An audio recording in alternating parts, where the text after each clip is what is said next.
One of them was found dead in a hot tub on a Saturday afternoon in October, at 54 years old, after a lifetime of fighting something that never fully let go. Another quietly walked away from Hollywood after the show ended, told an interviewer he wanted to do absolutely nothing, zero, and then did exactly that. And you know what's even crazier?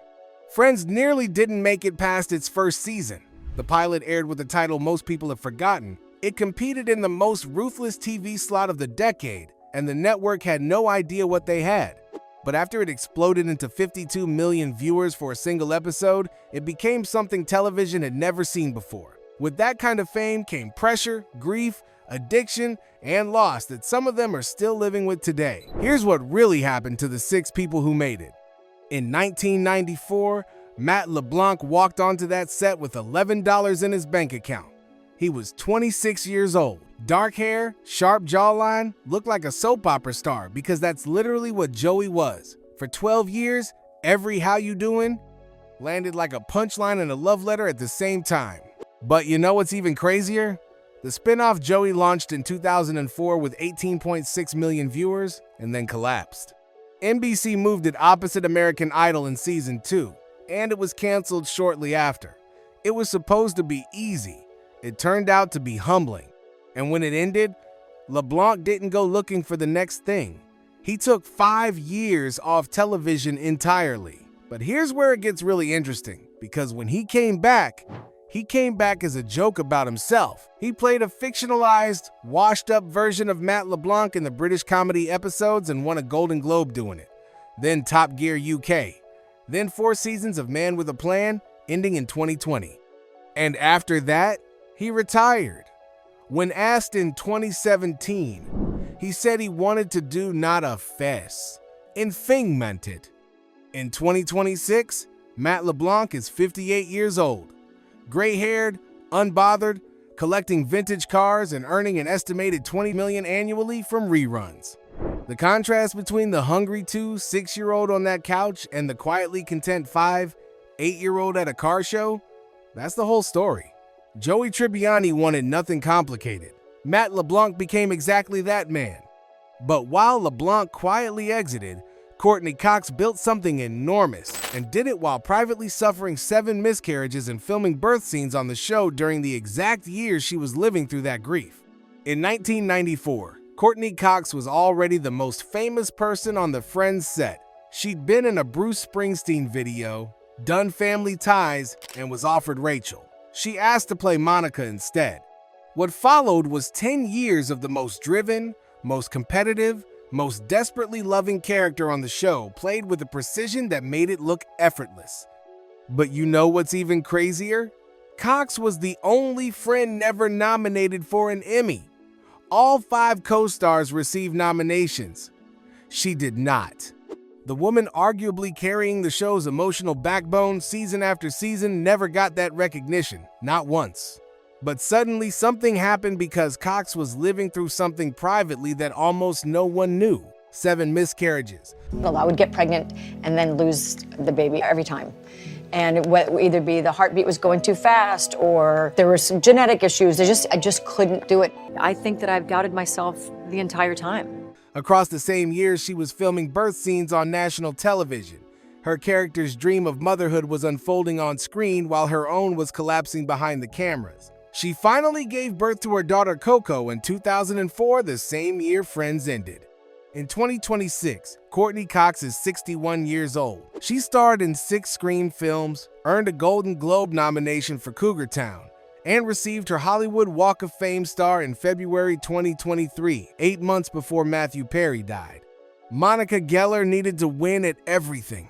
Courteney Cox turned out to be a woman who kept going through losses no competition could fix, and somehow, the Monica face is still there. Older, steadier, still not losing. But while Cox grieved in private and kept building, David Schwimmer disappeared from Hollywood almost entirely, not because his career was failing, but because he walked away on purpose. In 1994, David Schwimmer was the first actor cast in Friends. Ross Geller was written specifically for him, and he initially turned the role down. He was 27 years old. With a stage actor's precision and a face that could broadcast humiliation better than almost anyone on television, we came remarkably close to a friends without him. But here's where it gets really interesting, because at the 2021 reunion, Schwimmer admitted he and Jennifer Aniston had genuine feelings for each other early in the show. Single, spending every waking hour together, crushing at different times, but never the same time. Those feelings went into Ross and Rachel instead, which may explain why that storyline felt so lived in, because in some ways, it was. But you know what's even crazier? After Friends ended, Schwimmer vanished from mainstream Hollywood by choice. He moved back to Chicago, directed theater, ran the Looking Glass Theater company he'd co-founded in college, not hiding, just choosing what he actually loved over what was visible. Then came the reinvention nobody saw coming. In 2016, Schwimmer played Robert Kardashian in The People v. O.J. Simpson Barely Recognizable, earning an Emmy nomination. He is 59 years old now. He looks like a different person. He is, in many ways, a different person. Ross Geller never quite landed where he hoped. David Schwimmer stepped back, went home, kept making art, and came back as someone nobody expected.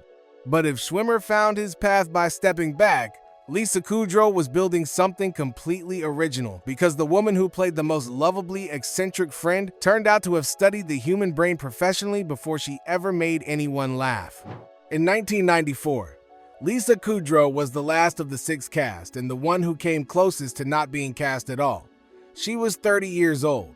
She played Phoebe with a specificity that looked like chaos but was actually surgical. Every weird tangent, every misheard lyric, every completely sincere belief in things that made no sense placed exactly right. But you know what's even crazier? Lisa Kudrow was a neuroscience major at Vassar. She worked as a researcher for her father, a prominent headache specialist, for years before switching to acting. She studied the human brain, scientifically, before she performed one of the most beloved comic characters on television. Phoebe wasn't dumb. She was operating on a frequency the other characters couldn't access. That was never an accident. Post-Friends, Kudrow created web therapy from scratch before streaming existed, appeared in The Comeback, voiced a character on BoJack Horseman, and hosted the DNA research series Who Do You Think You Are? She built an entirely original second act. She is 62 years old, married to the same man since 1995. And the gap between Phoebe Buffay, who believed everything, and Lisa Kudrow, who studied the brain before she performed one, that gap is exactly where the genius lives. But while the others were finding their footing, Jennifer Aniston became the most publicly scrutinized woman in Hollywood, and while the tabloids spent a decade asking why she hadn't had children, she was privately doing IVF, and nobody knew. The actress is opening up for the first time about her personal journey with IVF, telling the magazine that several years ago, quote, "I was trying to get pregnant. It was a challenging road for me. I was going through IVF." In 1994, Jennifer Aniston had failed pilot after pilot. She was 25 years old, offered Phoebe, and asked about Rachel instead. What followed was the haircut every woman in America requested at her salon in 1995.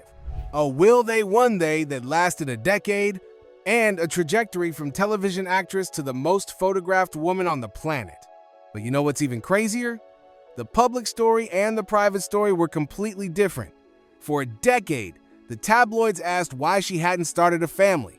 What they didn't know, what Aniston revealed only recently, was that she had been doing IVF throughout those years. Quietly, repeatedly, without success. The world published poor Jen covers. She was privately grieving something none of them knew about. But this was just the start, because the reinvention happened slowly and then all at once.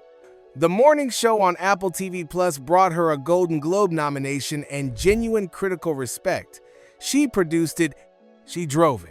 In 2025, she addressed the pit years directly in Vanity Fair with a candor that felt like the first time she'd actually said the thing out loud.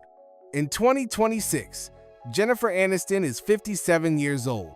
Rachel Green was underestimated by everyone, including herself, and turned out to be the most evolved person in the room.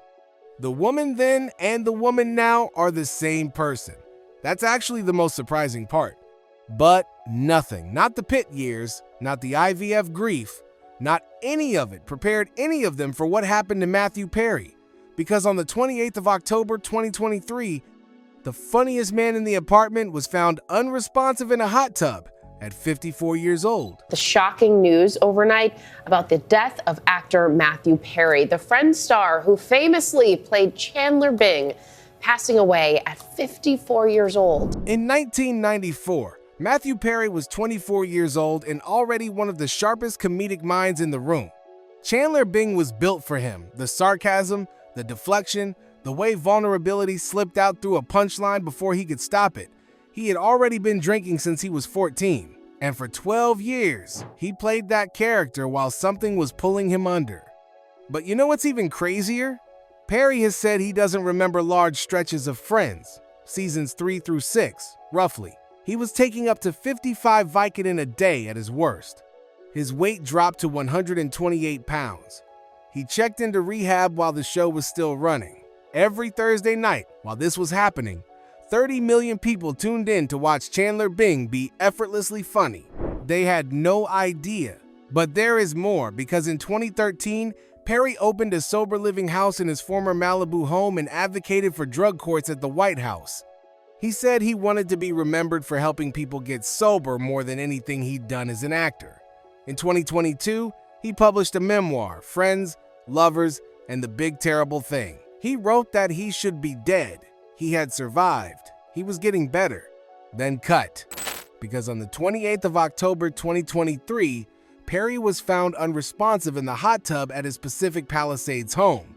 He was 54 years old. The medical examiner determined his death was caused by the acute effects of ketamine. 5 people were charged with supplying him with lethal doses. All 5 pleaded guilty. The first sentence was a doctor who had texted a colleague asking, "I wonder how much this moron will pay," speaking about Perry, and answered his own question with, "Let's find out." That doctor received 30 months in federal prison. Perry's sister stood before the sentencing court and said, "The world mourns my brother. He was everyone's favorite friend." His 5 co-stars were at his funeral, the second time they'd all been in a room together since the 2021 reunion. The first time was the reunion itself, which turned out to be the last time he would ever sit with all of them. Friends was never supposed to be what it became. 6 people in their 20s, in apartments they couldn't afford, navigating jobs and relationships and the specific terror of adult life. In 1994, they were young and hungry and had no idea what was coming. By 2004, they were the most famous ensemble on television, quietly carrying things the cameras never fully caught. Behind those numbers were real people dealing with addiction, miscarriage, public heartbreak, and the particular strangeness of being loved by an entire planet while struggling to love themselves. Some of them thrived in ways nobody predicted. Some are still finding their way through loss. And one of them spent 30 years fighting a battle the world only partially understood and lost it quietly on a Saturday in a hot tub while the rest of us still had the reruns on. There is only one original Friends, and now you know what it really cost the people who made it.